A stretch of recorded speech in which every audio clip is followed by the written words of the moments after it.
Saudara, penjabat Bupati Aceh Besar Muhammad Iswanto hari Jumat 26 Agustus 2022 mengunjungi lokasi tempat santri dayah yang berenang hingga hilang terseret arus objek wisata Brayan, Kecamatan Lepung, Aceh Besar. Di sana, PJ Bupati dan unsur terkait lainnya menggelar ritual doa dengan harapan agar para korban segera ditemukan. Doa dipimpin oleh Ustadz Mustaqim yang juga staf kantor Camat Lepung. Muhammad Iswanto menyebutkan gelaran doa bersama sebagai pelengkap ikhtiar dalam pencarian para korban.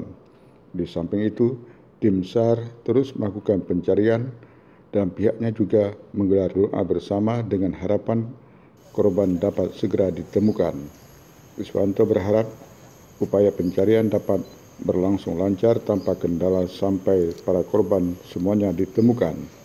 Ia menyampaikan terima kasih kepada seluruh pihak yang terlibat dalam pencarian, baik tim dari Badan Penanggulangan Bencana Aceh (BPBA), tim BPBD, TNI Polri, tim Dinsos Aceh, Dinsos Aceh Besar, Dinas Kesehatan, Muspika Lepung hingga masyarakat sekitar lokasi kejadian.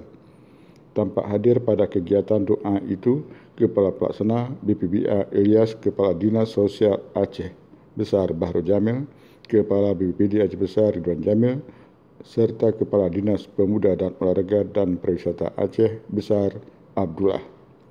Di lokasi pencarian terlihat tim SAR masih terus menyisir sepanjang sungai. Terlihat juga kondisi sungai di sekitar lokasi kejadian masih berarus kencang dengan debit air yang tinggi.